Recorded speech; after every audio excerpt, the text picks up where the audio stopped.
Good morning, good afternoon, good evening, and good night, depending on where you are in the world. I am talking to you from a very, very, very hot UK. All my neighbours are having garden parties because it's too hot to sleep. And that has resulted in me thinking, what can I do with this time? And I thought, what I'll do is I'll do a live stream. So I hope that you're all well. And today what we're going to be talking about is about liberal secular humanism and Christianity. It's going to be a long talk from me, essentially, but I am going to invite people to come on so long as they can stick to the topic. If you come on and you talk about anything else, then you're on the wrong show this evening. So just want to say hello to High Vibe, Patrick, Pinky, and Teo as the first people in the room in the chat. God bless you. I hope you guys are all well. And feel free to let everybody else know what we're talking about, which is liberal secular humanism and Christianity.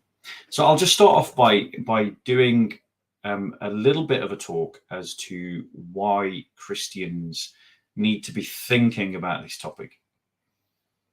The main religion of our age, the majority religion of the society around us that we live in, is liberal secular humanism. Another term for it, a phrase for it that's used by academics, is the religion of humanity. Now, if we as Christians want to evangelize that group of people, we need to understand that religion. We need to understand where it's coming from, and we need to understand how it works, what it believes. And as Christians, we need to be thinking about what we can do in reply to it. And I guess in some ways, a large part of what I talk about is this topic. A large part of what motivates my discourse around muscular Christianity is this topic. And so I want to just lay out the groundwork for what liberal secular humanism is. It's a religion of this world, and it's a religion of this life. It is an Epicurean religion. It is in Christian terms, an Epicurean paganism. And its basic tenets, if we break them down, are all rooted in Christianity. They all emerge from Christianity, but they are distortions of Christianity because they take something that's Christian and they take it out of context, and then they build an entire worldview on it. So let me just go into that for you. So if we start off by thinking about the word secular, which in Latin just means world, the secular world, I know it's world, a bit like when I say, the Messiah Jesus Christ, or the Messiah Christ, which is Messiah. The secular world is the idea of a division between church and state, or between church and the institution of the state, is something that emerged out of a Christian worldview. So as a Christian, I can say that I believe in secular government. The reason for that is that the church emerged into a pre-existing social order in which religion and politics, or the religion and the state, were seen to be joined together. They were seen to be the same thing. And the religion of the Roman world was a civic religion that believed that it had a contract with the gods to maintain the Pax Romana. So the worship of the gods was what guaranteed civil order and cohesion. Into that world, the Christians emerged, and into that world, the Christians grew, and into that world, the proto-church government that Paul helped to fashion, based on the community that Jesus founded, developed into what we would describe as the Holy Catholic and Apostolic Church, in which government was deacon, priest, and bishop.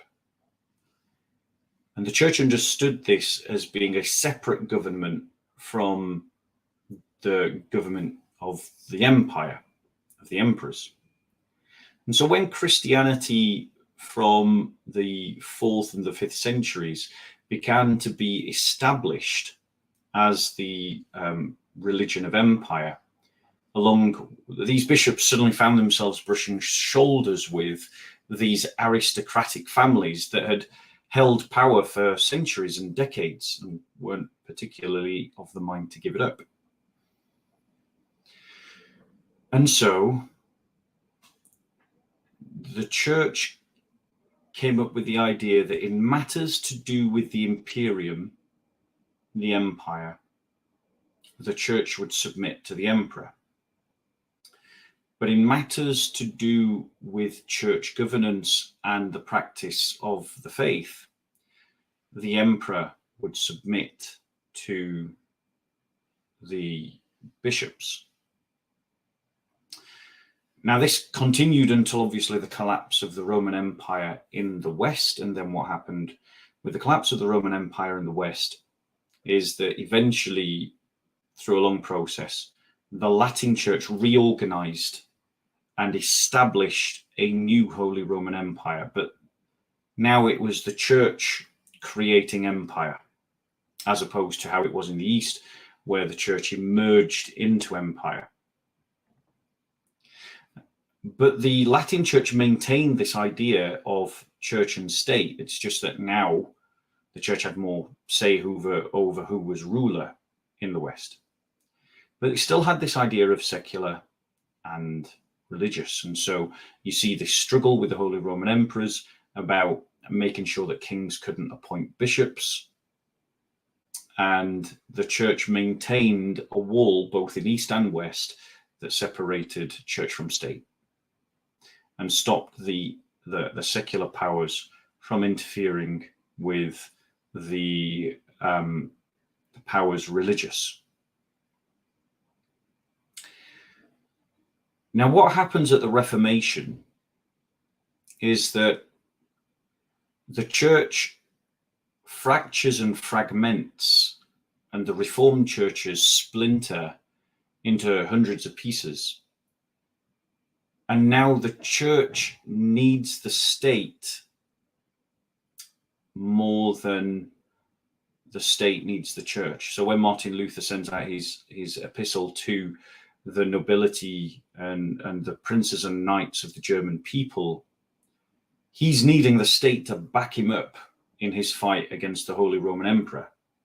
And many in the state, because of this backward and forward tussle in Christendom between the secular powers and the religious powers, kind of welcome this idea that suddenly they can be free of papal interference in who rules a kingdom while still being able to be Christian.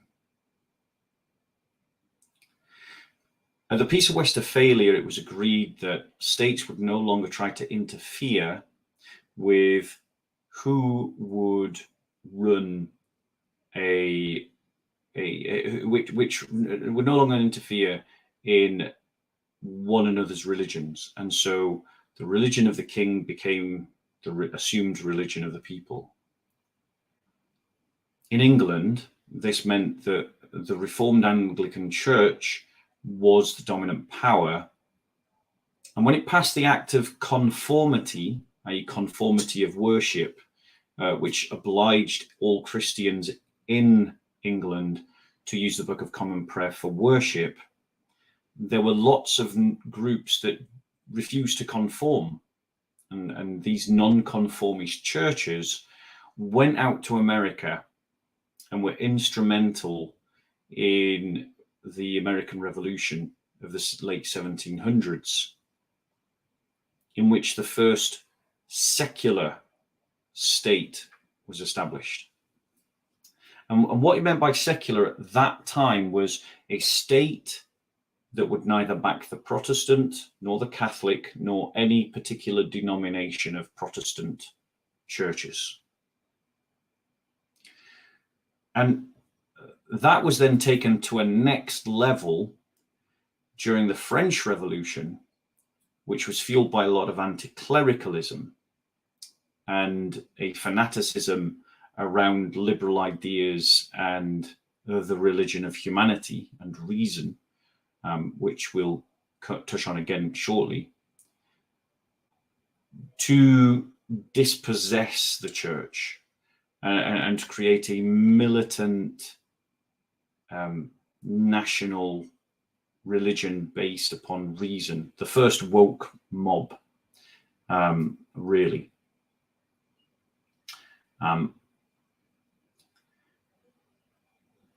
This was eventually settled through Concordat with Napoleon, and the Napoleonic Wars saw the ideas of the revolution being militantly taken across Europe.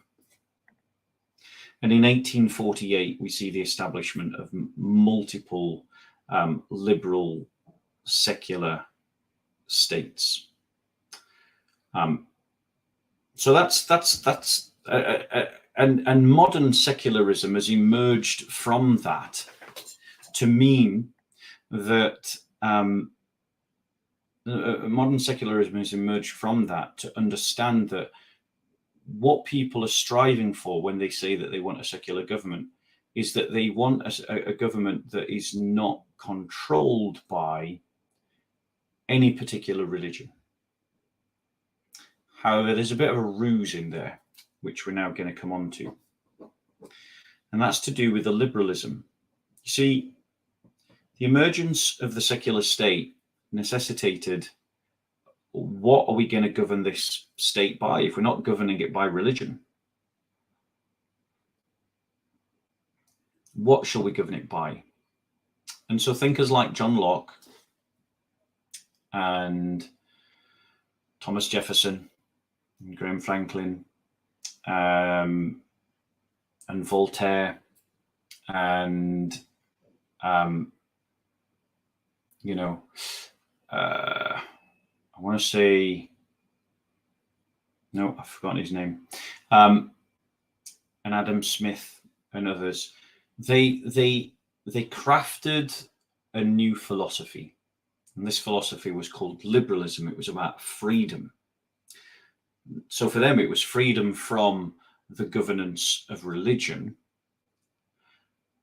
and so freedom was crucial, but it was also connected, therefore, to the idea of the nation state, because these new nation states were the reason for this new philosophy. And it was also about, because religion now wasn't important, it was saying that a person isn't going to be judged by whether they're Protestant or a Catholic or a Jew, and so everyone is equal. We're going to tolerate everyone's religion. Religion is a private thing. And so what people should pursue are things like happiness and fraternity and liberty and,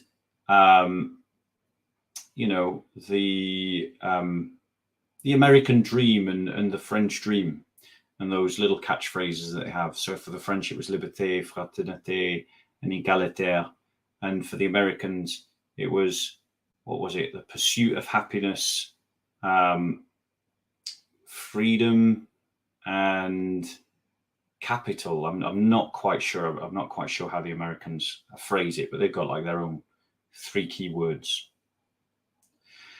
And so liberalism took some things that were connected to Christianity. So like individualism is something that emerged from a Christian milieu, because when Christ called people to choose him over their family or their tribe or their nation, you get in the idea of an independent soul right there.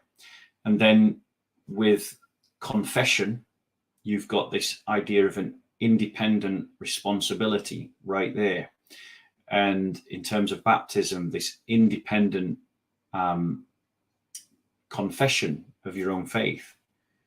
The credo means I believe. So you've got this independent I confessing of belief. And so something that the church was cultivating over 2,000 years was suddenly placed front and center in terms of social organization.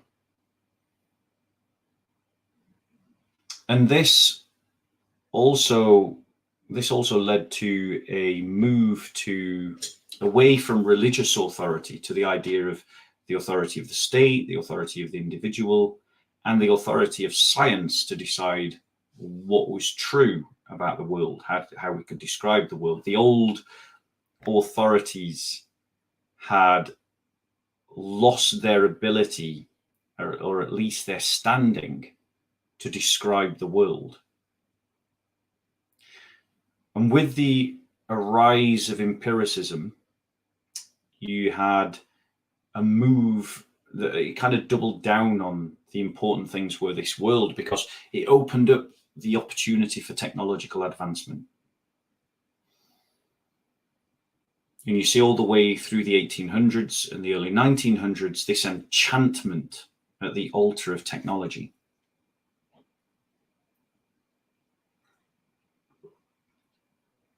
Humans began to worship the machine because the machine promised the salvation in this world from all our earthly woes and troubles.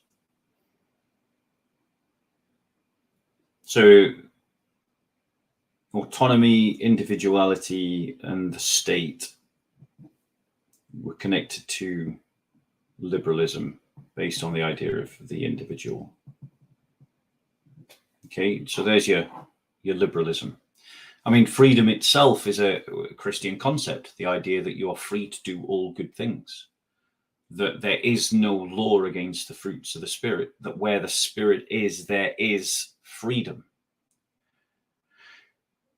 But that sat within a much broader context to the later medieval mind, and it was made front and center at this Enlightenment. And then you've got this idea of humanism. Now, humanism is this idea that this universal identity called human is something that we all share in universally, and that therefore we all have equal rights according to an equal dignity because we are all human. It becomes the touchstone by which we decide what's right and wrong. And during the French Revolution, they tried to establish a religion of humanity. There's even temples to it, along with the religion of reason. The early French Revolution was really wacky, guys. 10-hour days in a 10-day week in a 10-month year. Decimalization. Started well back there in the 1700s. Only the British are going to get that joke. The point being that humanity takes the place of God in terms of the highest moral principle is what is good for humanity in this world. Now, humanism, again, is a distortion of something Christian. So when the Portuguese and the Spanish, who had slavery renormalized to them through 700 years of Islamic occupation in the Iberian Peninsula,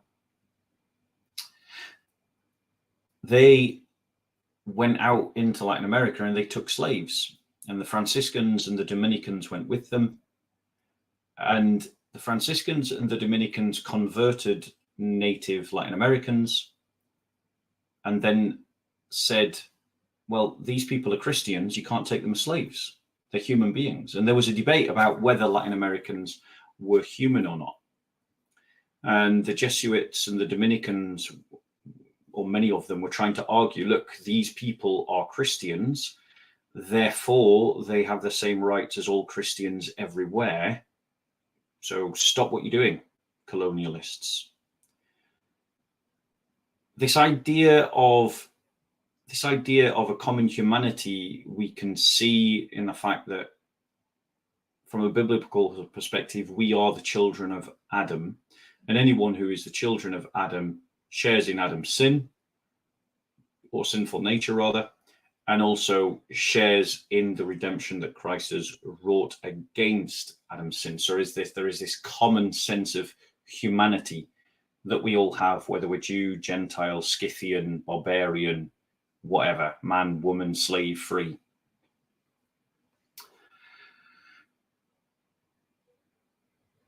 And the Enlightenment thinkers take that idea. They take this idea of a common humanity and they begin to apply it.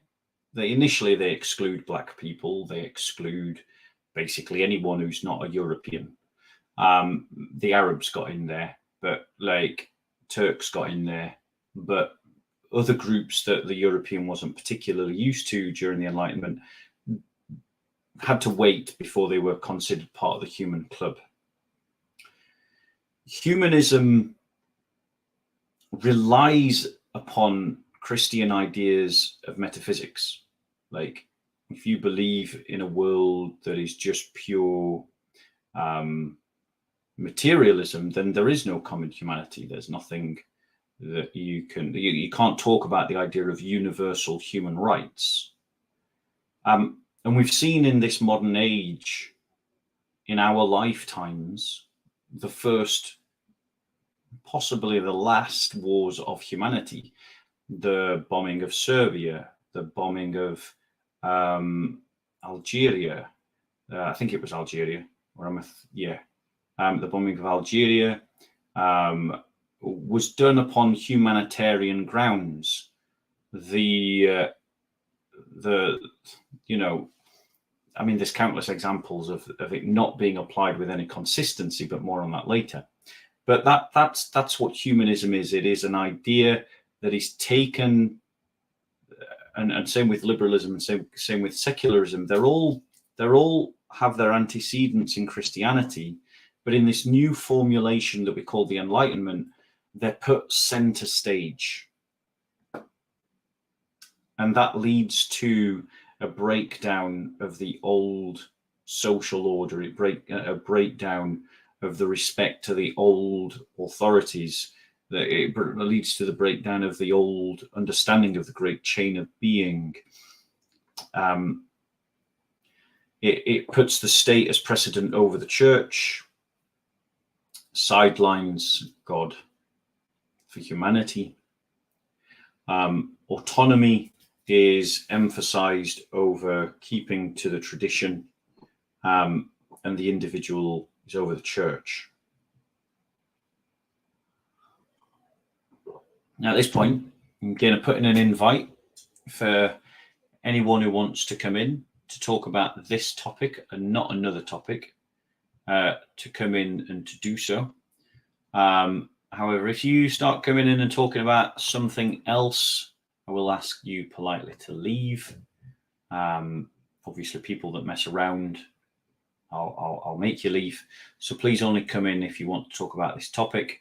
And I'll let a whole bunch of people in as much as I can, and I'll just try and negotiate. And I want to hear your thoughts about secular liberal humanism and Christianity.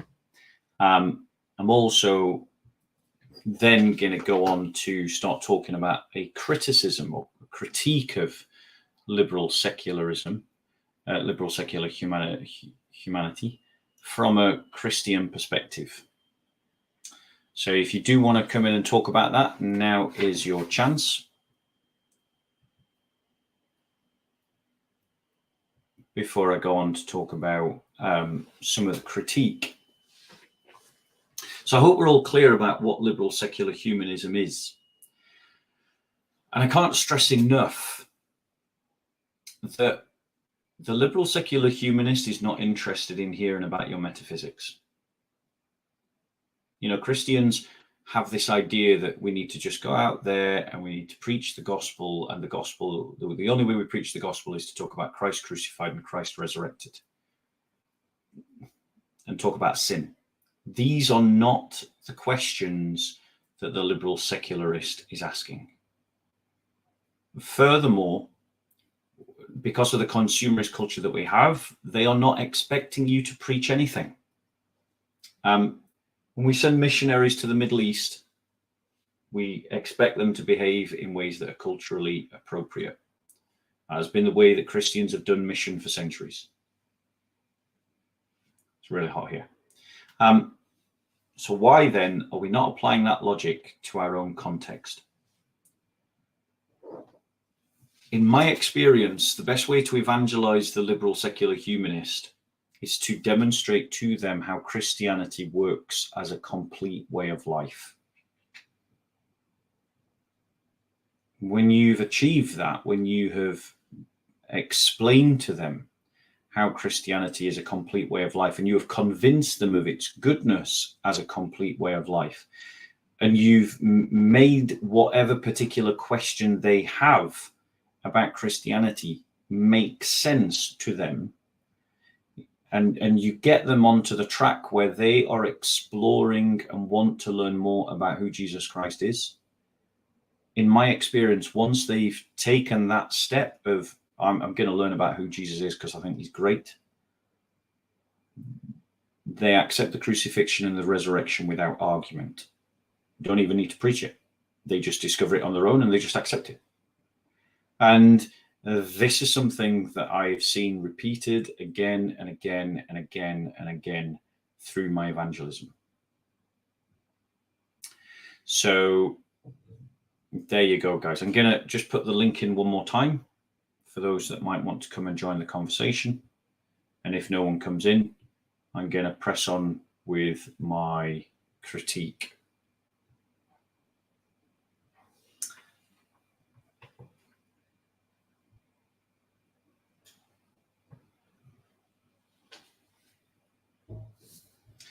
So we got to think, guys, that this is the religion that we're dealing with.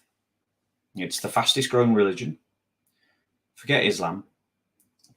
Like, the church is losing countless numbers of people to this religion, far more than it ever loses to Islam in a week. And the reason for that is because extrinsic religion, cultural Christianity, connected to a stale, institutional, cultural form of the religion, speaks to no one. It's shallow and it's baseless and it's empty. And that's the kind of church that is dying. And people want to make that church relevant through trying to dump essentially the Christianness of it and just turn the church into something that reflects and looks like the world. And so you end up with what academics call Christian expressions of the religion of humanity. So these are huge swathes of the Church of England, for instance. Those kinds of bishops that just go along with the culture. You know, these would be the bishops that would be saying the Sieg Heil and clapping Hitler had they lived in Germany in the 1930s. The bishops that are applauding transgenderism now that are applauding, that are sticking up for abortion now, that are talking about, that have jumped onto the Black Lives Matter wagon. Those kinds of bishops are the ones that would have been supporting the Nazis. Make no mistake about it. That's the kind of person we're talking about. These aren't the people you need to be connecting to. Because the church, and particularly Protestant churches, became subservient to the state, they very often went along with the state agenda. And you see that in countless examples.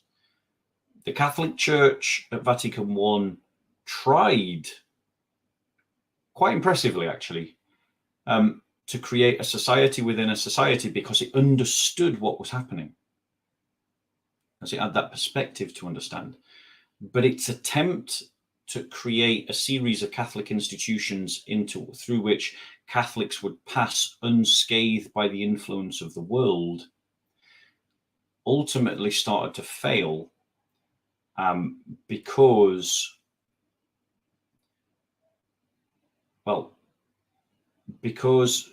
the Catholics didn't guard the institutions properly, and because they reduced the practice of the faith to simply the practice of the sacraments. Now, I have put in the link into the chat. No one has come in. So what I'm going to do is I'm going to start to proceed into my criticism. And I want to try and give you a Christian critique of secular liberal humanism, because if Christians are going to evangelize the liberal secular world, then we've got to make ourselves distinct and different to it. And we have to set our face against it. And we have to have aspirations to destroy it. But we can't do that unless we first do a reassessment of the settlement that we've inherited from the Christians of 100 and 200 years ago.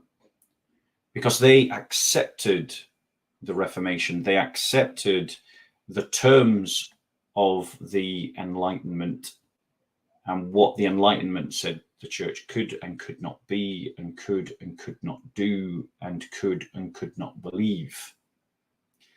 And we Christians today have inherited a form of Christianity that has been humbled by the Enlightenment. And until we have a rapprochement to this, until we have a reassessment of that settlement and decide again whether we are going to continue the peace, whether we are going to continue to conform to the patterns of this world, or whether we're going to be transformed by the renewing of our minds, we will never be able to effectively evangelize the liberal secular humanist world, precisely because we are liberal secular humanists. Yeah, Matt's put it in there quite well. He says it's Christianity light, and it is. So the way that we begin to free our minds from liberal secular humanism is that we first form a critique of liberal secular humanism. So let me get that process going. Let's start talking about a critique of liberal secular humanism. The first part about, I'm not going to go into some of the sociological things that we need to do, because I've done that in ad nauseum. You know, I've talked about the Benedict option. I've talked about a more muscular Christianity. I've talked about, you know, a more confident, robust, conflictual, comfy with conflict kind of Christianity. You know, I've talked about allying ourselves under good bishops with vision, strong leaders. I talked about us developing a a culture amongst Christians that can stick up for themselves, whether they're sticking up for themselves physically, mentally, or spiritually. So this is just focusing on the intellectual criticisms of liberal secular humanism. And by no means is it going to be a complete one. Now, some of you guys in the chat just don't seem to have cottoned on to the fact that we are talking about liberal secular humanism. So that's what we're talking about. And if someone is in the chat distracting you, please just give me their name and I will identify them and kick them out. Yeah. So here's the critique for liberal secular humanism.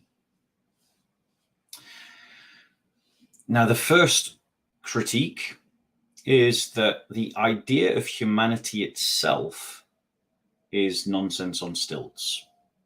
Like, what is it that makes us human? Can the liberal secular humanist tell you, or what is a human? It's a bit like the question, what is a woman? Well, what is a human? Who gets to be part of the club? And on what grounds do they get to be part of the club? A liberal secular humanist is someone who intrinsically adopts an atheistic or agnostic position.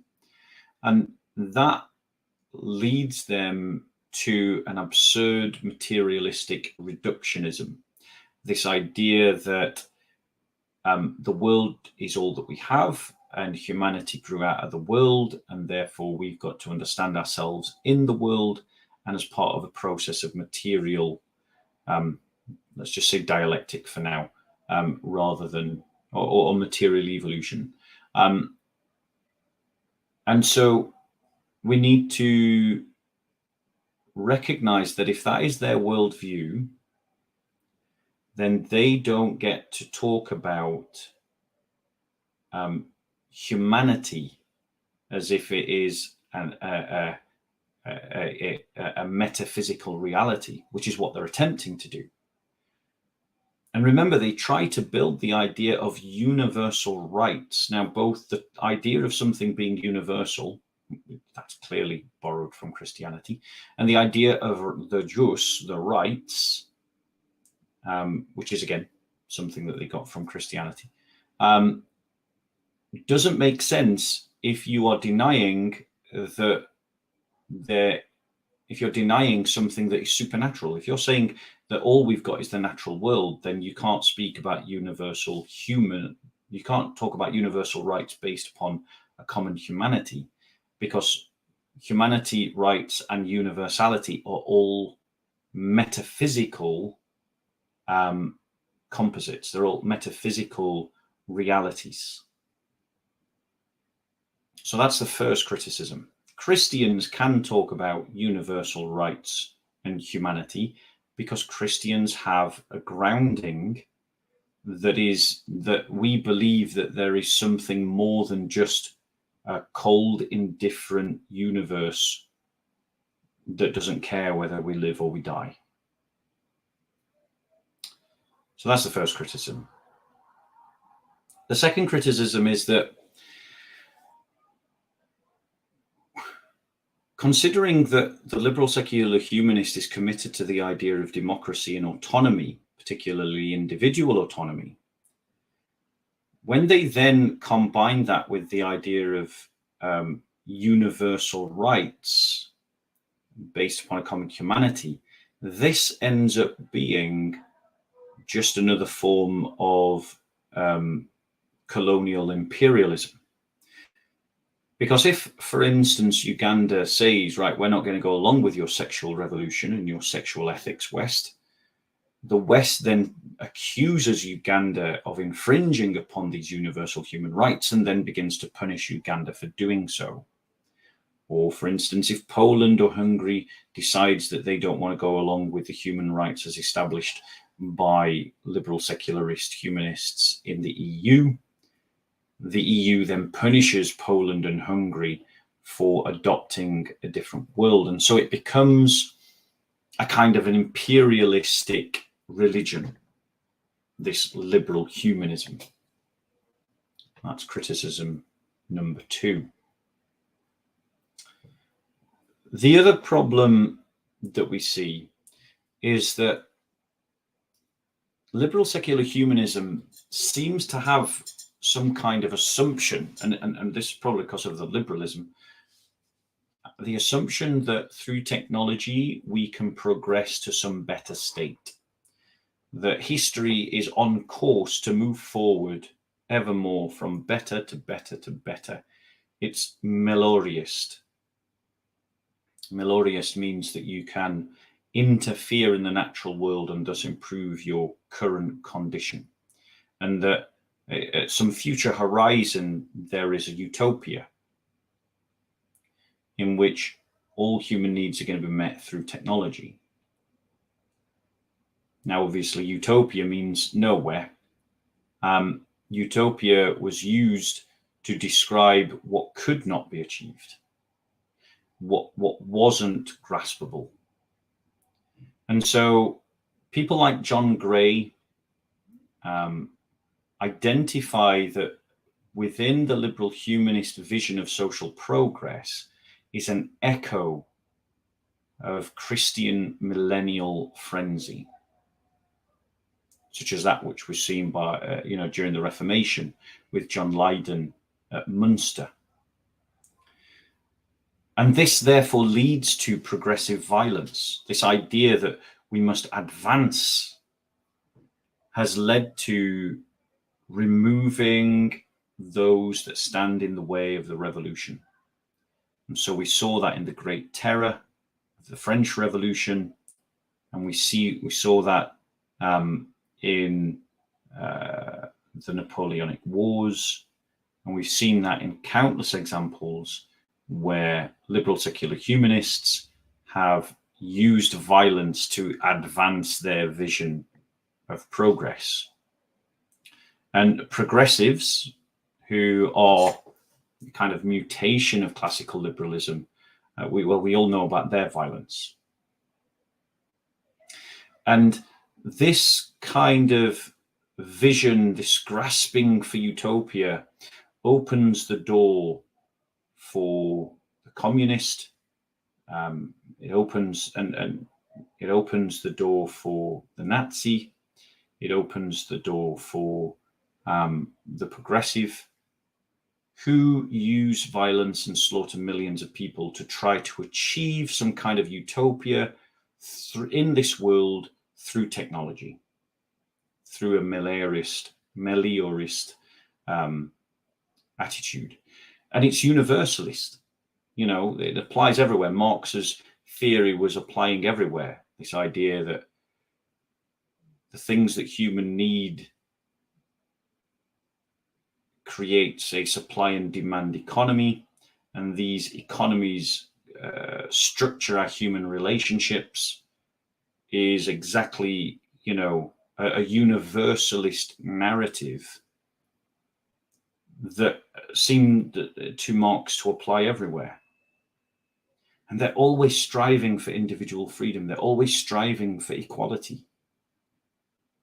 And you're damned if you get in the way of what they're trying to achieve. And so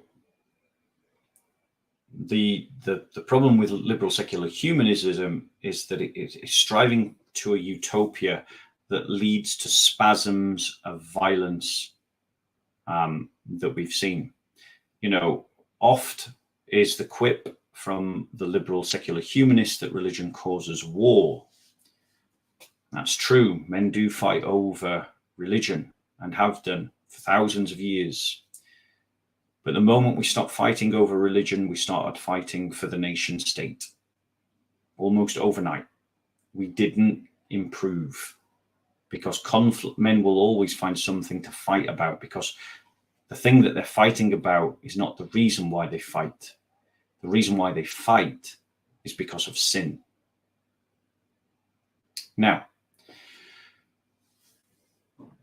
the next criticism is that humanism devalues the intrinsic dignity of the rest of creation.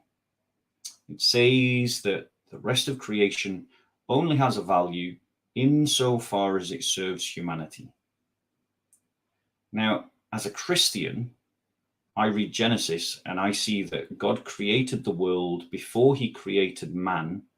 And on each day of the creation, he looked upon what he had made and he said that it is good, which means that God has inferred an intrinsic dignity to the natural world, independent of the creation of man.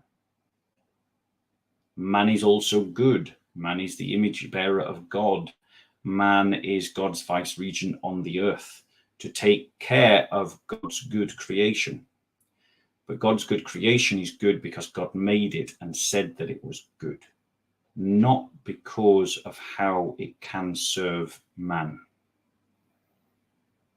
Humanism devalues the intrinsic nature, the intrinsic dignity of the rest of creation, precisely because it only values the human being.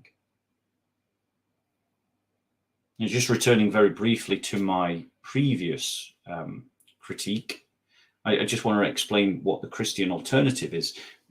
Christians start with the idea of a fallen world, and therefore we accept that utopia doesn't exist this side of the line of Christ's return. And so Christians should not and do not strive to create utopia on earth.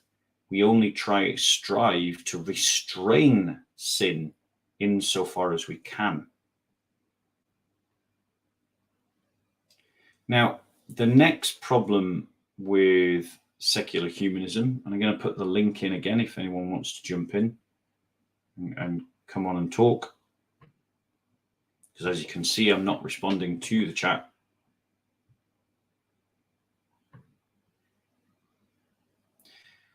The next problem with secular liberal humanism is that it's incoherent, it's vague, it's weak,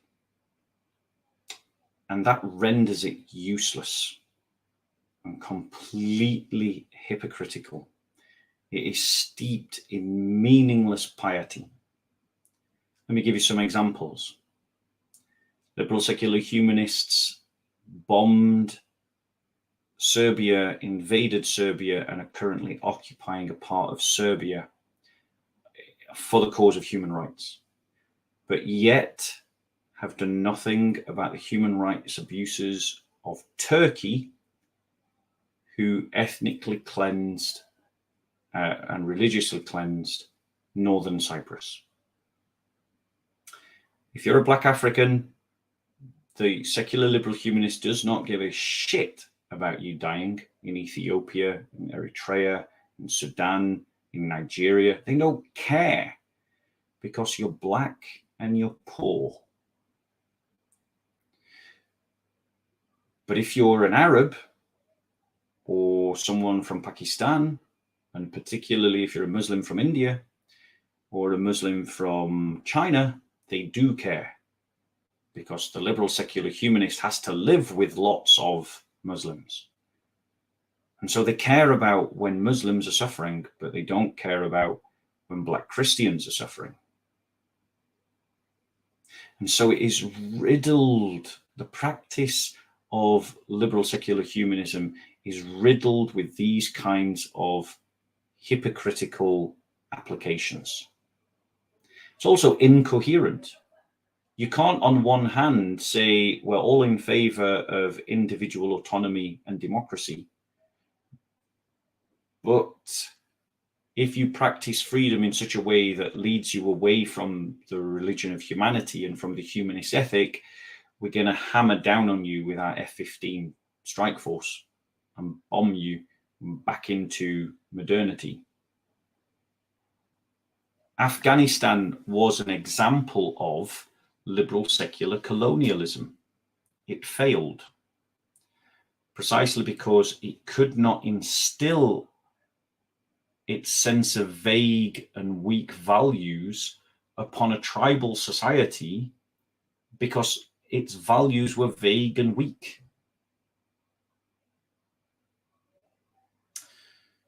So who is it who's causing a distraction in here? TW saying, give him no attention. So who are we talking to? Leo Ashura, Is that the one we're talking about?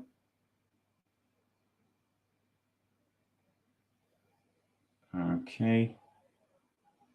So I'm just going to say it again, guys. The topic is liberal secular humanism.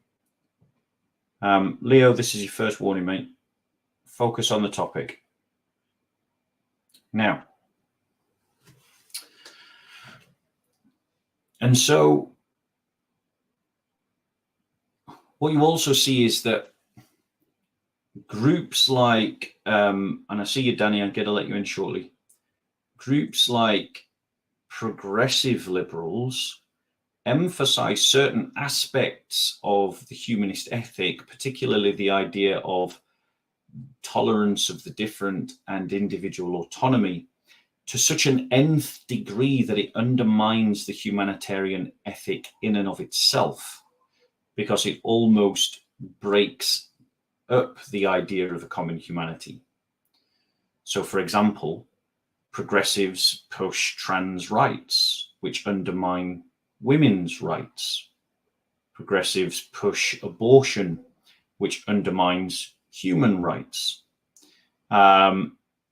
So heterogeneity, the idea of difference and allowing difference to coexist, undermines the idea of universality, which then undermines the idea of universal rights, because on what are we united? So at this point, I'm going to let him. Danny, peace for you, bro. How are you? I'm very, very well, thank you. God bless to you. God bless you as well, brother. What is it you wanted to come on and say? Just come on to say that I agree with what you're saying, to be honest, because not only is the secular liberalism and humanitarianism, it's actually coincided with authoritarianism at the same time. They seem to have a little link. I may be taking it the wrong way, but they seem to be pushing, like you said, these agendas that aren't conforming with Christianity. It seemed to be like that Christianity is like almost an enemy, when really it's inside us. Because sorry, I'm getting confused. I'm just getting really emotional about it because it's hitting our nature. People are afraid to speak up about it because we're feeling that this change is happening, but because we're so trained to be stemming our opinions down for being afraid of offending people, where we can't speak freely about it because of all this is what's going on, and it's not right, to be honest. It's actually damaging people. Do you know what I mean? It's actually I do. causing mental illnesses and things like that. Yeah, I do. I know exactly what you mean, and the thing is, though, a lot of Christians don't get this. Because Christians have only just woken up.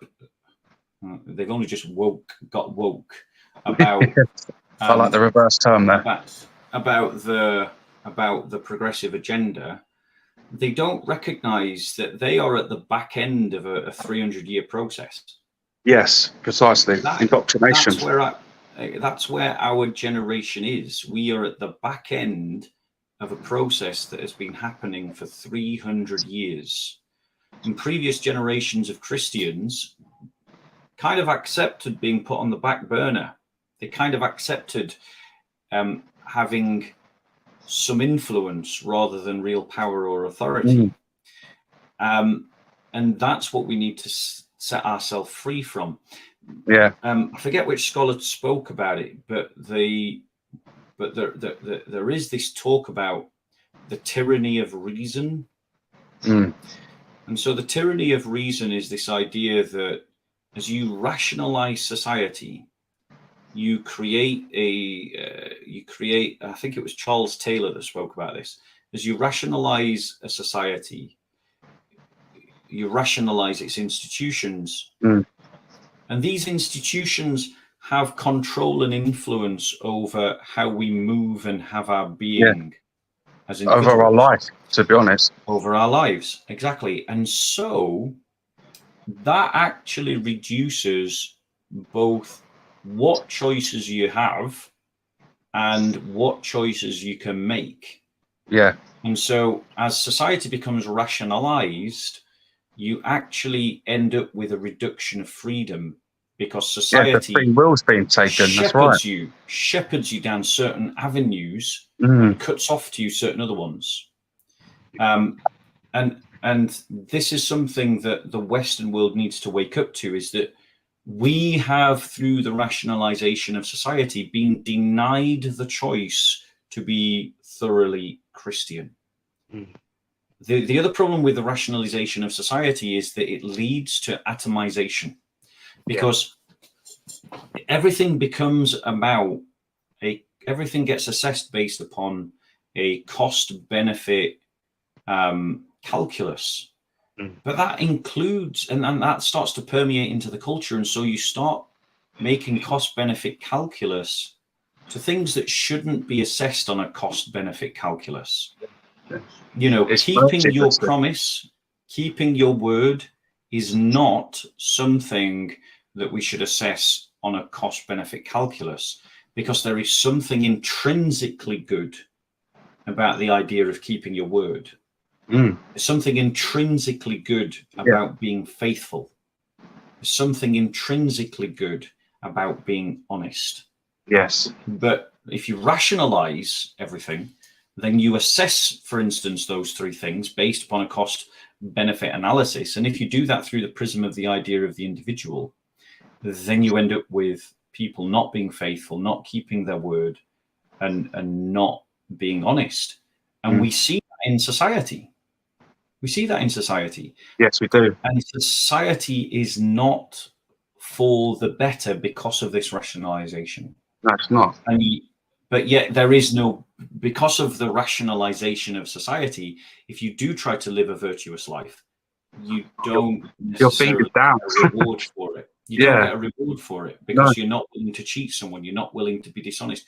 You're not willing to be that plumber that quotes under what the actual price of the job is, and then once you've got the job, then raise your price and con your way through the job. Or even quote the price and even do a dodgy work, which is coming back again to being dishonest. Exactly. And so there is this tyranny of reason that we're talking about. Yeah. Anyway, Danny, thank you very much for coming in. No problem at all, Bob. I'm going to press on with my critique. Yes, of course, please. I'm learning so much from you, Bob. If I put out my link again, do feel free to jump in. Will do. So, let's be okay. So, Danny, you can always come back next time. So we've talked about the tyranny of reason, and the other thing about the tyranny of reason is it creates meaningless, mundane work. You atomize society, you atomize the economic process, and then you end up with Ford's production line, in which someone spends 8 hours just sticking a label on a box. And so we end up doing work that is meaningless and unfulfilling, precisely because of the rationalization of economy. Now, the other criticism of liberal secular humanism is the idea that human rights, when they were first coined and when they were first understood, were framed around the idea of what white European men were willing to give to other white European men. And so that presumed a framework, and that became the framework, which was slowly expanded outwards to men and then to women. But what about distinctive other cultures? What about the distinctive way of being a woman? You know, human rights is framed from the perspective of the rational Western European. It assumes the idea of individuality. What about tribes where collective decision-making are normative? Again, what about women? Women are not men. Why are we framing human rights in terms of the distinctive traits of men? And so as Christians, we look at Scripture and we see that in the kingdom of God, every nation, tribe, and tongue will be brought together, which means that Christians value other cultures because they have a place at the table in heaven. We also recognize that women are not men and men are not women. And so the rights that women have should take into account the kaleidoscope of experience, characteristics, and attributes that make a woman, because unlike a progressive, I can say what a woman is without a problem. The next criticism of the liberal, secular, humanist worldview is about epistemology. Humanists love to try and antagonize Christians by saying that we're irrational and that we're not scientific, as if rationalism and empiricism are the true path to epistemology. They're not. Humans understand the world that they are in by the story that they tell themselves. They don't tell themselves the story of their life through reason and empiricism. Reason and empiricism are part of a much bigger narrative, a meta-narrative. And so Christians understand epistemology to work from that meta-narrative and not through the practice of science.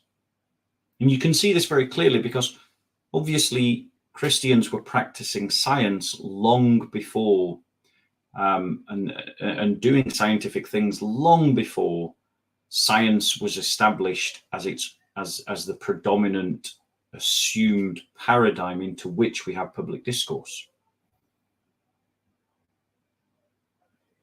The next, and that's why the Bible tells stories. That's why you got the story of Job. That's why you have Jesus telling parables. It's because humans think by stories, because stories is what communicates truth and meaning and values from one generation to the next.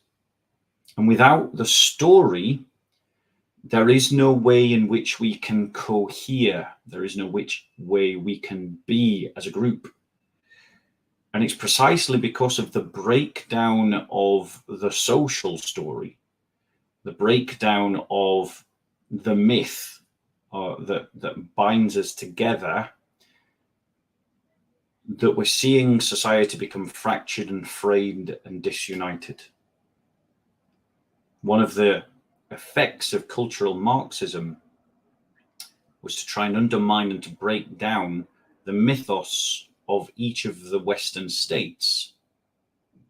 The American dream was villainized. The United Kingdom was villainized. And so you see a breakdown of these societies precisely because they don't believe in their own story anymore. Whereas Christians cohere, the church coheres and stands, even if it is weakened, because of the story of Christ. And it's precisely because that story is so metaphysical that it can outlive and outride all political, cultural, economic, and social changes.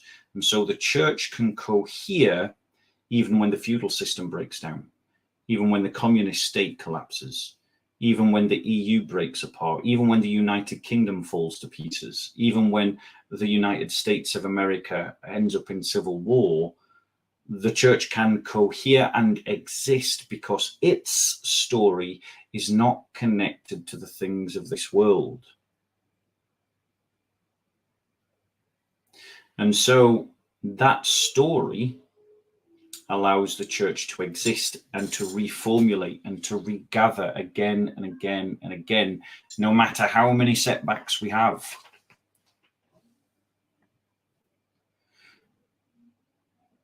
The next critique that I want to give is the idea of the individual.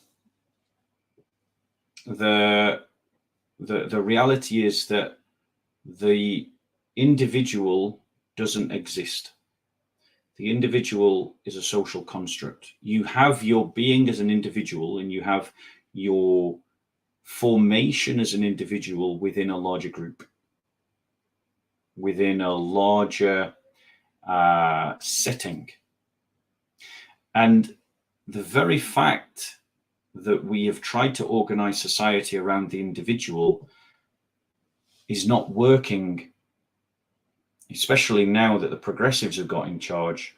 It's not working because living like individuals is unnatural. We're supposed to live in families. We're supposed to live in families that are in communities. And we're supposed to have our being within that setting. And that's how we work best. That's how we are healthiest. That is how we thrive. The rise in mental health issues is precisely because that is lacking. Now, I've already touched on the fact that secularism is not possible without a Christian basis. Christians invented the idea of the secular government. And so if secular government is good, then let's all acknowledge that Christians invented that idea.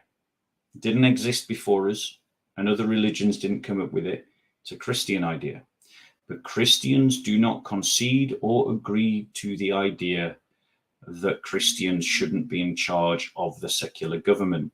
Because as Christians, we believe that we should submit all principalities and powers to the discipleship of Christ, and that includes secular government. So I'm sorry, secular humanists, we Christians are committed to ruling over you and have our religion make laws. And your suggestion that we should have this neutral government is really just a ruse on your part for you to be the ones in charge, for you to govern us by your philosophy and push your doctrines onto the world. And we, wise Christians, simply refuse to give you that space and to hand it over to you. So I'm just going to put the link in the chat again, if anybody wants to jump in. Hope you guys are finding this useful, and it's proving to be good. Now,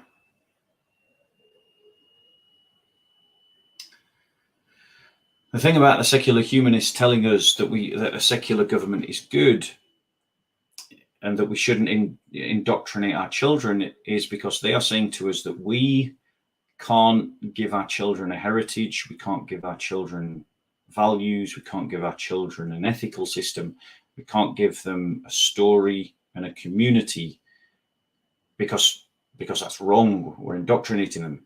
But really what they mean by that is, don't you indoctrinate your children. We want to indoctrinate your children. Because nature abhors a vacuum. If you don't fill that space with something, something else will fill it. And this is exactly why Christians need the Benedict community. And to establish Benedict churches, because the parish system doesn't allow Christians to be consolidated enough. And sectarianism doesn't allow Christians to be consolidated enough so that we can continue to reinforce one another in the practice of the faith. My next big criticism of secular liberal government is this, is that it can't withstand Islamization. It's failing to withstand it in France. It's failing to withstand it in Germany. It's failing to withstand it in the UK. It's failing to withstand it in Nigeria. I mean, the Christians in Nigeria, when Nigeria became independent, because they were Protestant Christians, they put all their chips on the idea of maintaining a secular state, and it didn't work. Because a secular state, by definition, is blind to a person's religion. And whilst it is true that not every Muslim who got into any position of influence, power, or authority tried to use it to Islamify something, there was a percentage of them, enough of a percentage of them that did, that meant that Islam always crept a little bit forward, always crept a little bit forward. And we're seeing that across secular governments right around the Western world. Christians, please wake up.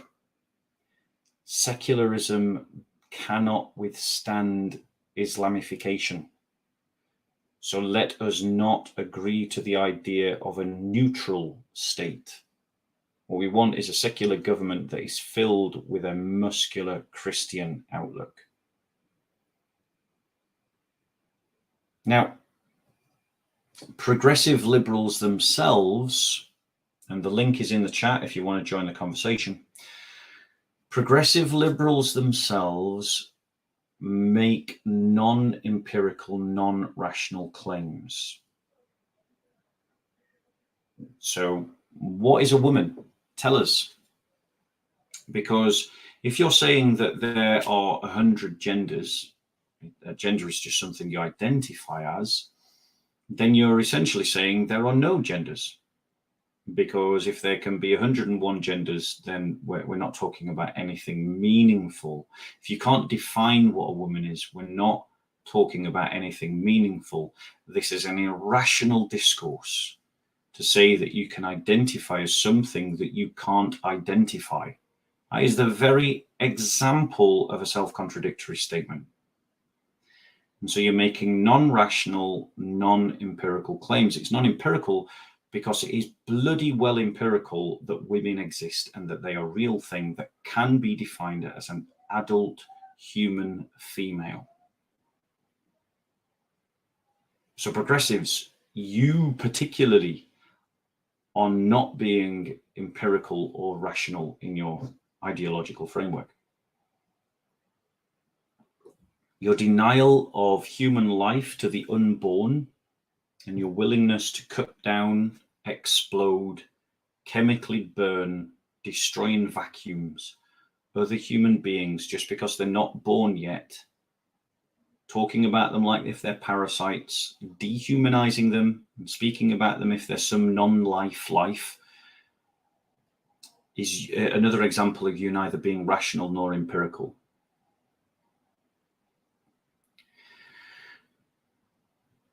And the thing is that progressive thought particularly cuts away at the coherence of the narrative of that allows us to cohere, allows us to coexist. And so as we see progressive thought advance, we see increasing numbers of fault lines upon which conflict can and will emerge. And that leads to an increase in pain and suffering. The other problem with liberal secular humanism is that it has no coherent moral or ethical discourse. The liberal secular humanists can't agree upon how you do moral conduct or ethical conduct. I mean, should we be doing situational ethics? Should we be doing Kantian categorical imperative ethics? Should we be doing utilitarian ethics? I mean, or should we be doing Nietzsche's Übermensch? How exactly shall we now live in your new rationalist world? You can't agree. But Christians have a normative ethical system that anyone who knows the Bible understands is virtue ethics. And the thing about virtue ethics is that they are the most natural form of ethical framework because it's built on habits of behavior. It assumes habits of behavior, which is something we observe to be real. And it calls us to live a life that embodies as much virtue and as truth as we possibly can. So while you're all fighting one another, we Christians have a clear moral language with which we can talk to one another. Now, guys, I have put the link in the chat, so I don't know why some people are all saying putting @Bobs to me and trying to get my attention. The link is in the chat if you want to join the conversation. Not going to be dealing with your comments. So I'll put it in the link again. I'll put it in the chat again if you want to join in. But if not, just accept that I'm not going to be talking to you if you don't want to join in the conversation. So, and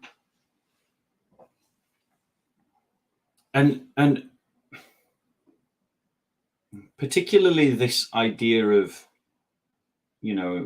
this idea that I love me first, and then I love the people next to me, then I love those that I love that are around me, and then it goes out in concentric circles outwards like this. That has been the ethical framework for every dictator that has ever lived. By contrast, the challenge that Jesus gives us is that we must push out the boundaries of our love as far as possible,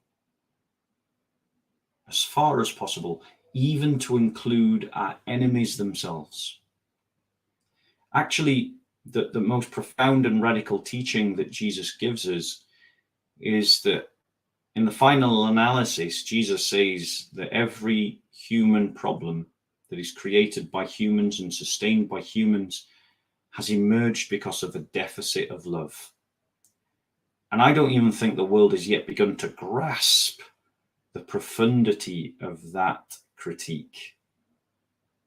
Hasn't even begun to grasp just how powerful that critique is to all of the social sciences, to all of your political theories,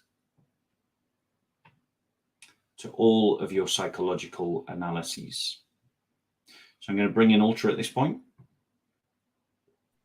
Hi, how are we doing, Ultra? How are we doing? Yeah, how are you? Well, thanks be to God. How are you? Yeah, I'm actually really hot. Apologies if my volume is low. If I wake my children, there'll be a funeral here tonight, believe me. Right. You whisper away. So Right, what is so, it you want to say, bro? I just wanted to say, obviously it was nice meeting you the other day. I'm not gonna say where, but Okay. it was a coffee shop. I was in a car.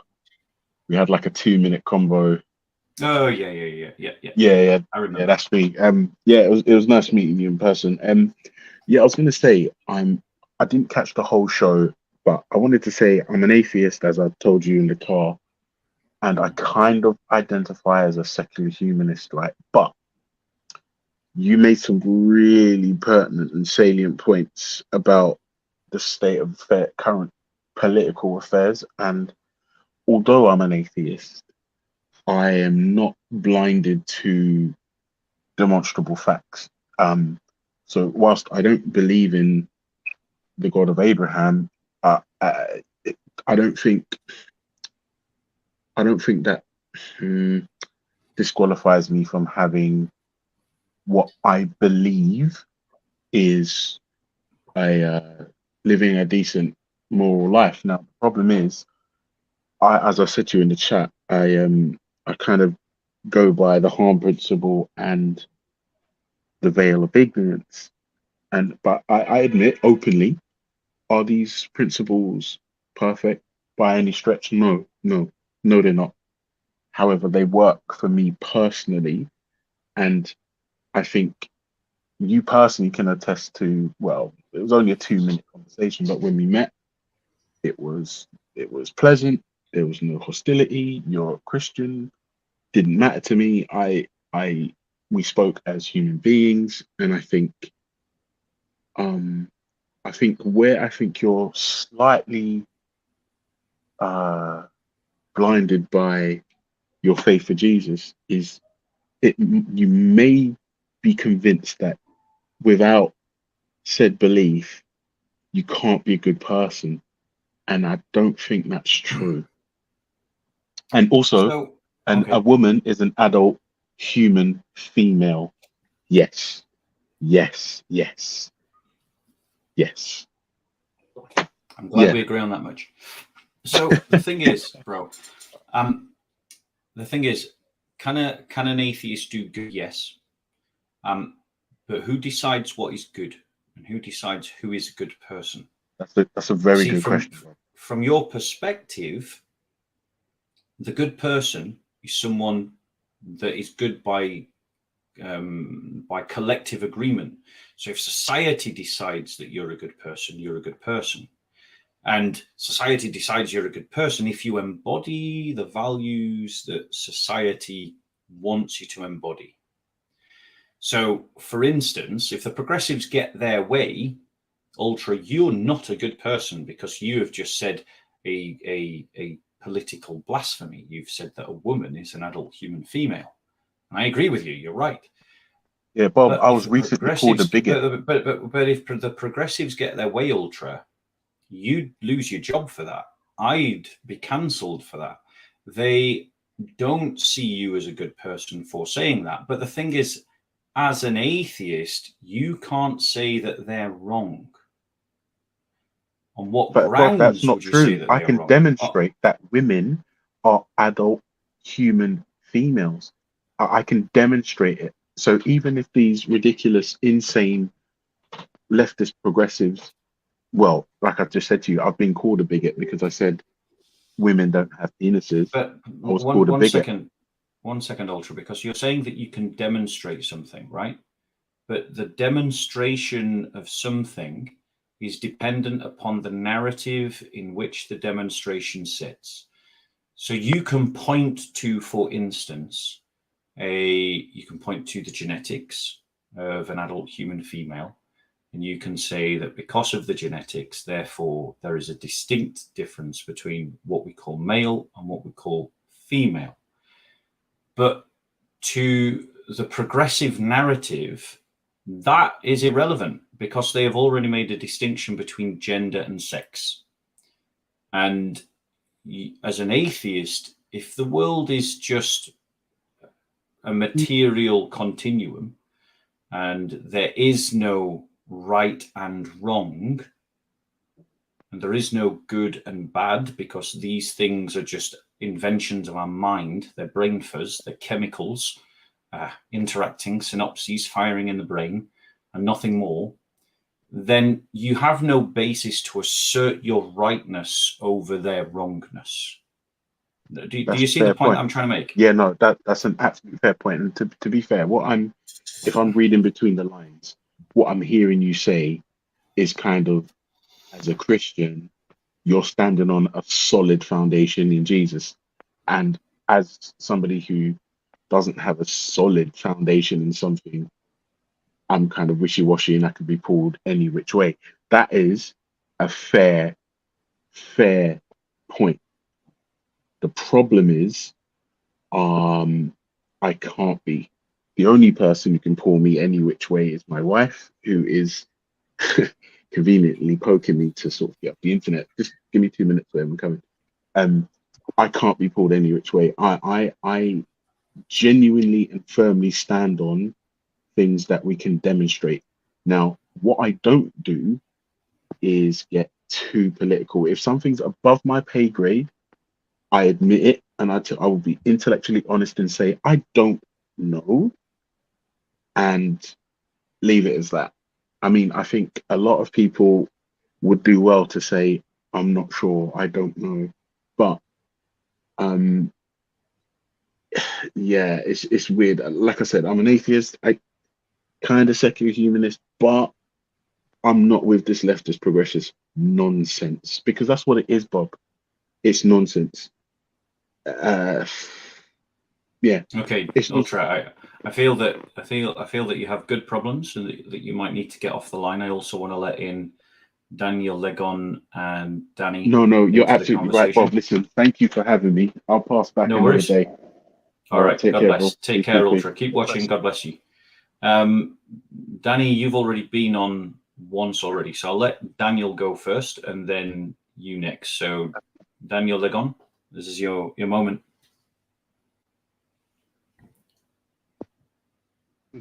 You're on mute, mate. There you go. Loving the beard. I ain't got my headphones on, mate. First time I joined a chat like this. I've just been following your work and learning from yourself, Bob, and appreciate all your knowledge in that. So, best leave. I wasn't expecting to be in a chat like this. No worries. Are you a Christian yourself, bro? Yeah. Yeah. Are you a new Christian? I was born a Christian, christened, or yet to be baptised, because I've only just got been finding out that that's Protestant. Christian, being christened and baptised is what you should do. I've heard right from yourself, so I want to be baptised at some point, but I'm not completely devout yet. But like yourself, I can't think the word now, but I like to be like a pan Christian. Like I don't really take denominations, so I'm just learning.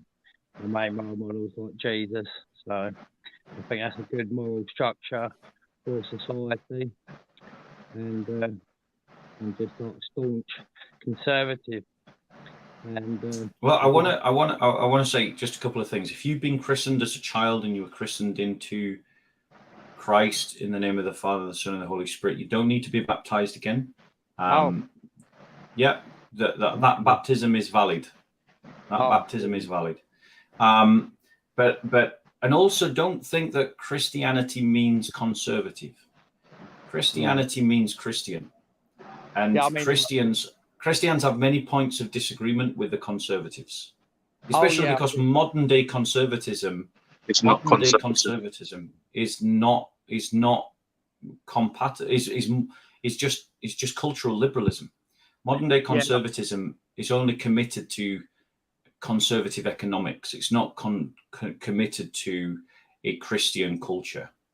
And so as Christians, we have as much disagreement with conservatives as we do with progressives and liberals. Yeah, I just meant like in the sense of more like conserve history. Do you know what I mean? I don't like it. Oh, right. Okay. Yeah. I'm sorry. I didn't explain. Yeah, fair enough. And I like it, like things how they were. Don't like how things are going for many years. Now it just seems to be accelerated to just like ludicrous sort of things within schools and stuff like that. So yeah, and as I said before, we're at the back end of a process that's been going on for hundreds of years. And as Christians, there's a number of things that we can do about it. And my entire sort of intellectual project since I started appearing on YouTube is to discuss about what we can do in the face of these two forces, Islamization on one hand and liberal secular humanism on the other. And everything that I'm talking about is how to respond to both of those things. You know, and it involves this kind of critique that I've been padding out here in this live stream, but all that other stuff that I've been talking about, you know, about how Christianity interacts with politics, about a confident Christian culture, about getting under good leadership, about fighting for the narrative, about creating Benedict communities, about standing up for ourselves and training ourselves to stand up for ourselves physically, mentally, and spiritually, about doing intelligent evangelism. There's a lot that we need to do, but by no means is the problem irreversible. By no means is the situation hopeless. And one of the things that I notice a lot within sort of conservative circles, and I do understand in what way you meant conservative, but I'm still just going to go on about the conservatives anyway, because you gave me the opportunity to, is that a lot of conservative voices are defeatist. And that's not a Christian attitude. Christians, by the very principles of our faith, are not allowed to be defeatist. We must believe that our actions can lead to change. Because if we don't believe, if we don't have hope in God, that God can do something through what we do, then we're cutting away at the very understanding of our human nature and about our vision of the world. You know, Christians must come from a strong hope, and we must act from a strong hope, not a delusional hope, but a strong hope. Not that you know, we can turn water into wine, but the idea that if we dig deep enough, can find a well, and if we dig enough times, we can find a well. You know, and it's a real practical hope that we have to live out as Christians, which is where conservatives desperately need Christianity, because so many of them just speak this narrative of defeat constantly. Anyway, Daniel, yeah, cheers, it was brilliant. lovely to see you, bro. God bless thank you. Yeah, No and worries. You take care of yourself. Right, God Yeah, bless you. God bless. Loving the beard. Take care. Bye-bye. Mhm. So, Danny, you're back on. Go on. What's your point? Well, it's just, again, it's everything's all connected.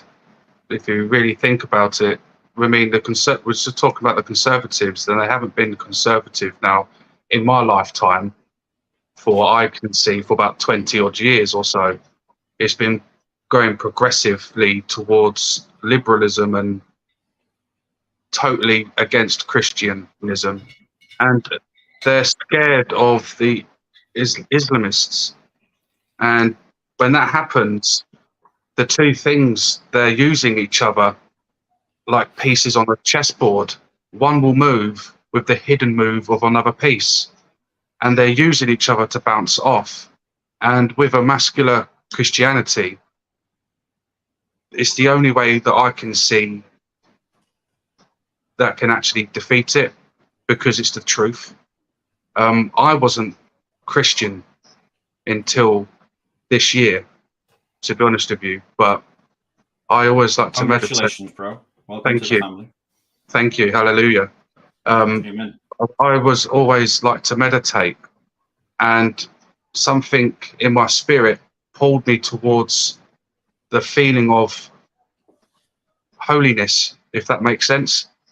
Yep. And it drew me in, and I haven't gone through the whole Bible, but I nearly have, and I'm learning every day. But Thanks from for my the own Lord. experiences through living on this earth that God created, it's been rapid with the amount of change that has happened, not for good. And you can see it through in every aspect of life. I mean, now they're pushing single motherhood, and single motherhood is not good. Even single fatherhood at the same time. You need a family. The family is the most important thing that binds us all, other than Jesus Christ our Lord. And now that they've separated, it's making people confused. And now that there's technology coming on, which actually helps their situation, because they can feed these young generations and new and old generations with propaganda that indoctrinates the way of what they want to think. So through the 300 years, over the last 50 years, it's been accelerated because of technology, in my opinion. So you mentioned a lot of things there, Danny. Sorry, I do apologise.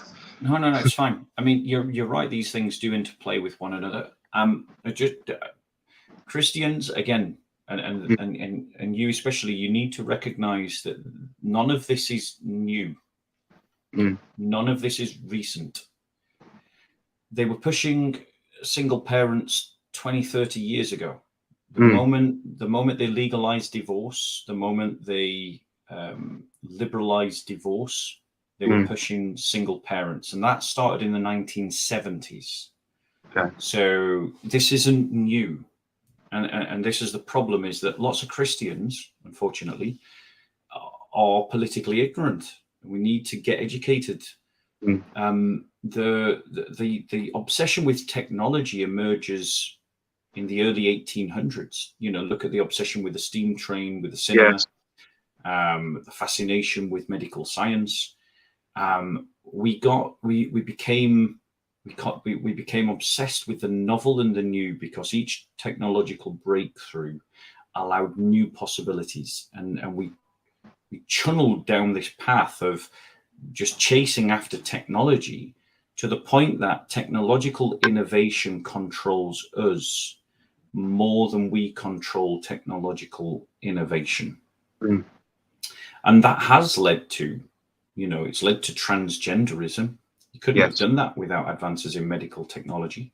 That's true. It's already led to the genetic revolution, which we are right at the beginning of. And people are not aware of how transformative that's going to be. And it has also opened up the idea of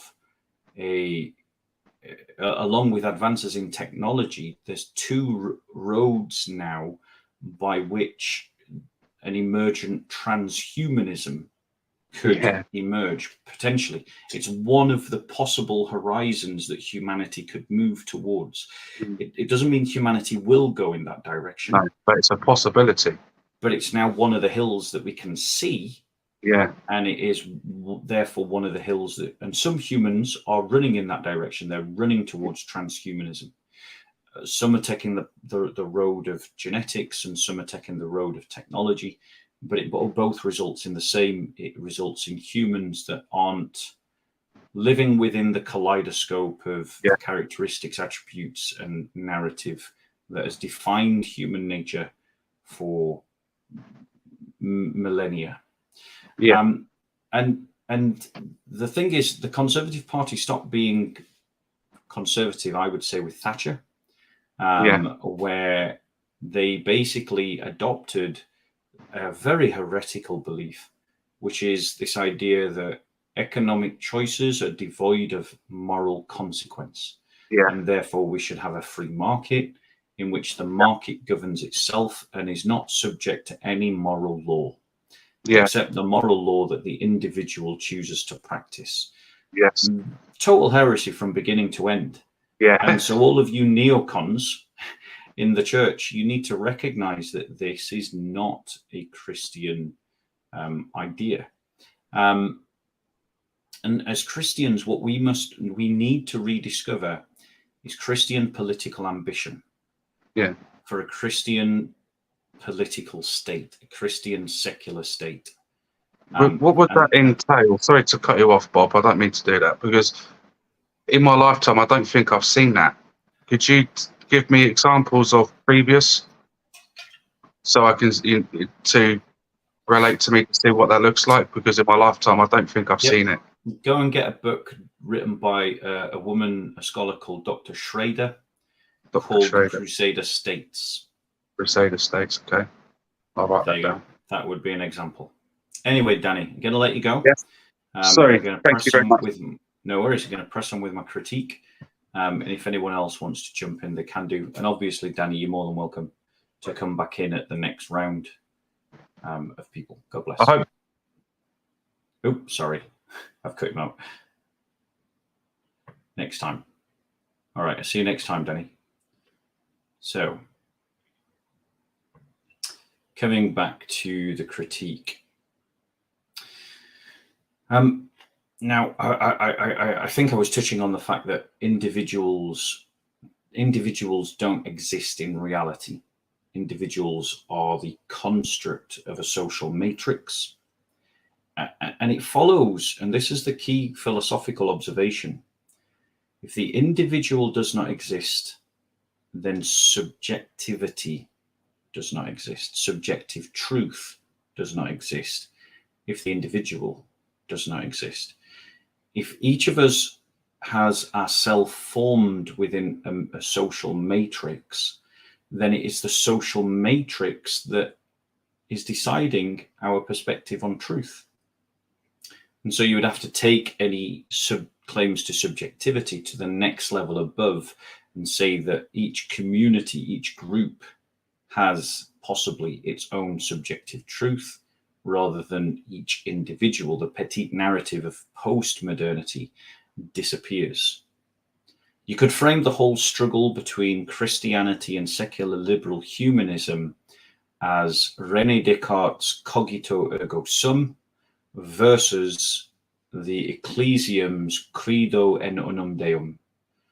The reality is that as Christians, we believe that the creed and the faith is forming us as part of the church, is forming the church into something. We are being transformed into a new man. We're putting off the old man. We're taking on the new man. We're becoming a new creature in Christ. this versus the cogito of the secular humanists, the I am, this I am a person, I am an individual, I am a thinking thing, I am autonomous, and I make myself. Well, Christians are saying, no, you don't make yourself. You think you do because you believe a lie. And actually, as Christians, we say that the truth should make us rather than the lie should make us. And the idea that you're making yourself is a lie of a community that you belong to. So Daniel Ligon's come back in. He wants to say something. Go on, Daniel. Yeah, I definitely think a country needs religion, and preferably Christianity, in my opinion. That's what I personally believe. Like, even if it's for, say, like that geezer, he's an ultra, that ultra geezer. It's like, we didn't have these problems before religion got put to the side. And one thing I noticed a few years ago is like, I don't know why Prince Charles is protector of the faith. He should be like protector of Christianity. And the Anglican Church, the geezers like let in Islam, which I ain't really got a problem, because like you said yourself in the past, if they live under our rule, they're all equal. And like I've been involved in lots of this stuff. Like Libya let 3 waves of Palestinians in, and we can see what happened. But even the Muslims countries don't let that many in. And you know, it can sound really bad, but it ain't bad, because I like this country and the morals I got brought up on, and like the fact that my nan prayed for me, and the teachings. And the more I learn, you can learn from the Bible. There's like loads of teachings. It's like the best-selling book. You don't have to believe it, but that's just my point of view. I did come into it late. I put the notifications on. I'm about to run up to get in there as well. Yeah, so I'm just thankful for all your work, Bob, and all your teaching. You made me not be proud to be a Christian again. I'm with the geeks that done the Sound of Freedom. Good time. Thank you very much, Daniel. Thank you. Good time to be a Christian. God bless. Yeah, you too, brother. Take care.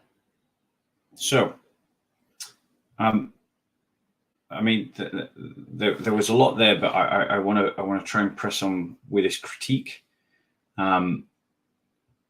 Obviously, if you're someone who's not already been on and you've got something that you want to say, I'll let you back in, and we'll talk some more. I do think that a society, the reason why we've got uncontrolled immigration at the moment is precisely because the progressives control the state and culture. Christians need to fight for a Christian culture again. But we can't do that unless we firstly re-educate ourselves into what a Christian culture would look like, sound like, feel like.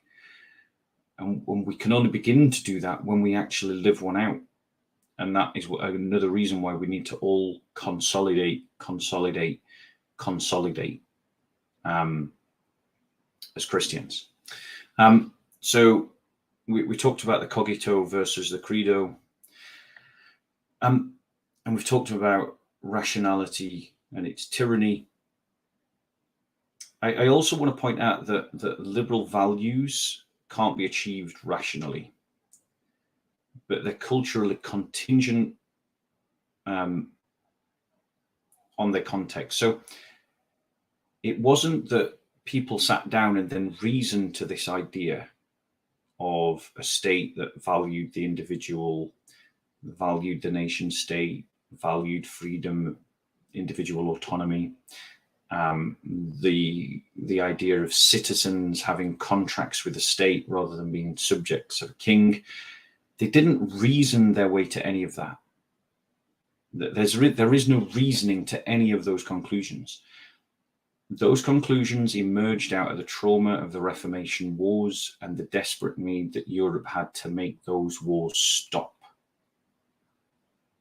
And that's how they came up with those ideas. And so anyone who tells you that, we believe these truths to be self-evident, well, I mean, firstly, you're leaning again on a Christian worldview to make that statement. But the reality is that there is no rational way you can come to those points of view if we're just living in an Epicurean universe in which God doesn't play a real role in the world, or that there is no God, and that we just live in this material continuum that's evolved in a chaotic universe by pure chance. You cannot and do not get to liberal values and beliefs rationally you can't get from an is to an ought, basically. And all empiricism and rationality gives you is ises. It can't give you oughts. That's just not in its descriptive power. As Christians,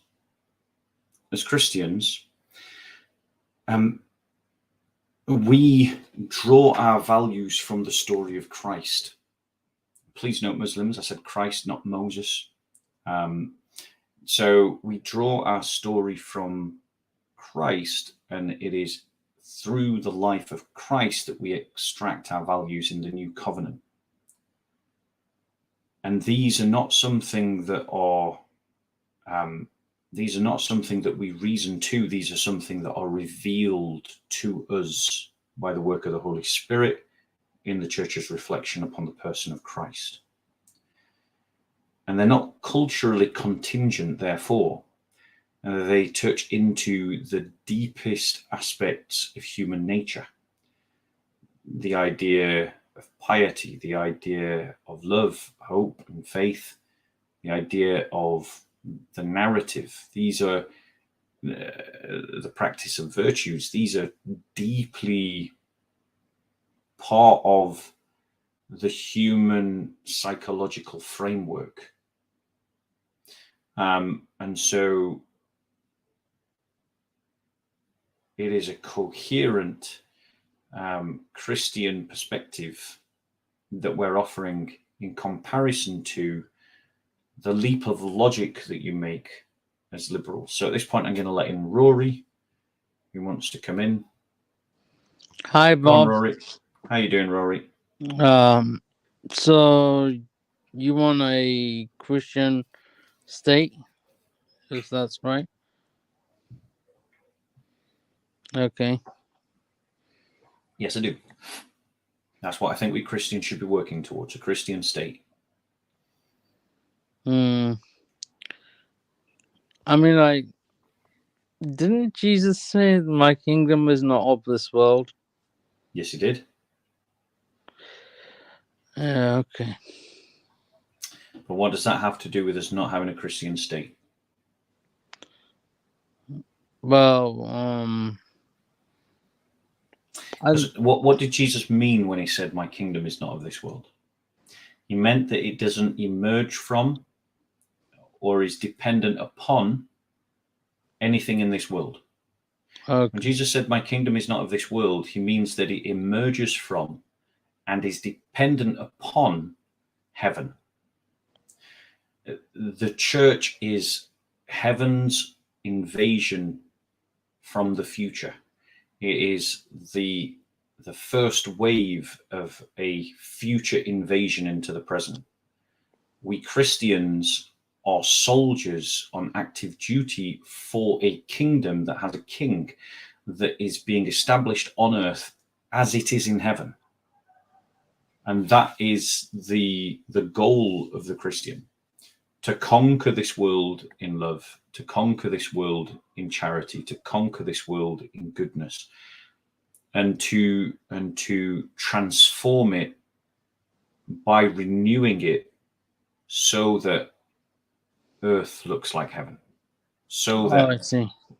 we are God's priests here on earth, in an earth that looks like a garden. And that is the manifest destiny of the church, so that all things are put under Christ's feet, which is his body, and we are the body of Christ. All right, I see. Also, have you seen the book from? I know this is a little bit out of topic, but Pro-Life Chloe. I have no idea what you're talking about. Okay. All right. Sorry, bro. Anyway, thank you very much for coming on, Rory. I'm going to press on with my critique. Do feel free to come back in with the next round of people if you want to. Okay. God bless. Are you still going to do Ask a Christian Anything? Yeah, I still do those, but that's just not today. Okay. Maybe I'll come back and speak about it then. Yeah. Okay. All right. God bless. God bless. So HJ Evan, who is constantly making a noise in the chat, bro, the link is there for you to use. Stop complaining about me not talking to you in the chat. If you don't like it, go and set up your own YouTube channel. But the link is here if you want to come on. And it has been there for the whole time you've been complaining in the chat that I'm not engaging with people in the chat. Okay, so pressing on with the critique of liberal secular humanism. Another one of the key criticisms that Christians would make of liberal secular humanism is your concept of truth is erroneous. Sorry, your concept of freedom is erroneous. Freedom is not connected to the multiplicity of choices. I'll say that again. Freedom is not connected to the multiplicity of choices. Multiplicity of choices in a world that is being governed by an untrue story is like a rat in a maze. The rat may have many, many choices about whether to turn left here or turn right there, but he is in a maze and he is trapped. For the Christian, freedom, real freedom, actual freedom is connected to knowledge of the truth. If you understand the world correctly, only then are you free, because only then can you see the actual choices that really make a difference. And so we believe that you're pursuing a kind of freedom that is ultimately a lie. As a Christian, we would say to the liberal secular humanist, your pursuit of happiness is a terrible existential goal. Like, what a ridiculous thing to pursue. The pursuit of happiness is foolish gold. It's fool's gold. As Christians, we're taught by Christ to pursue peace, to pursue the fruits of the Spirit, because it's only in pursuing these things that the soul can have existential wholeness. The pursuit of happiness is a bit like a drug. You always end up wanting more than you can actually have. And thus it creates a dissatisfaction within you the more you pursue happiness, because you can never have enough of it, and you can never have it for long enough for you to be happy. So instead of pursuing happiness, we Christians pursue peace.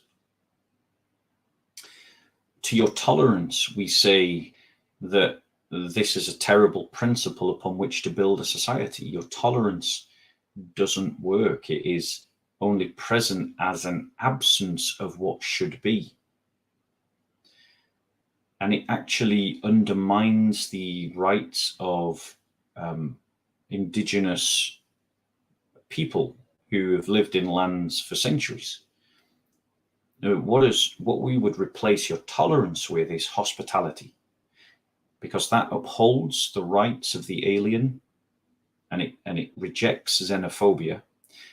But at the same time, it recognizes that the host community has rights as well in the relationship with the newcomer, in that this is our home and you're welcome to live in our home with us, so long as you live by the house rules. Whereas tolerance, your liberal tolerance, results in the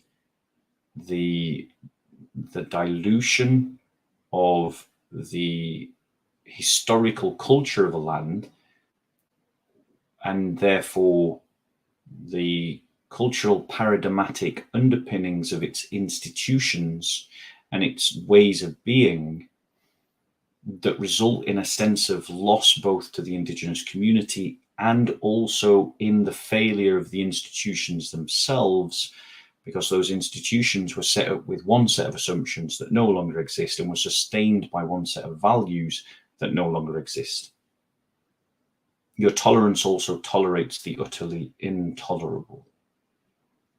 And it tells us that, as Sadiq Khan said, that we should just accept getting blown up in our cities, that we should accept rioting mobs on our streets.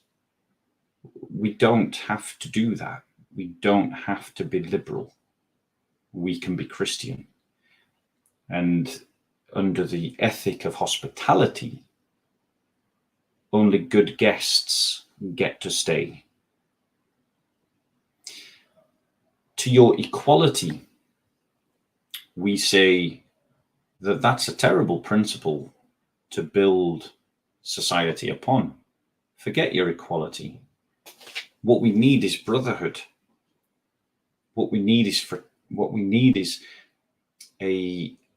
not equality in the sense of classically you would have meant equality as equality under the law, to which we say amen. That's a completely Christian idea. You've totally taken that out of our textbook and we want it back. We believe in that. It's not yours. And progressives have changed your sense of equality from equality under the law to equality of outcomes. Whereas we Christians would say that what we need is brotherhood. A brotherhood of the church, because in that brotherhood is a sense of belonging to one another and a belonging to and a responsibility towards one another, in a way that your equality and your pursuit of equality ignores the need for brotherhood. To your nationalism, which has led to so many wars, World War I, World War II, the Cold War, the invasion of Serbia, the bombing of Algeria, the war in Iraq, the invasion of Afghanistan, to name the Vietnam War, to name but a few. We say that as Christians, we want the right to organize around our churches, not the state.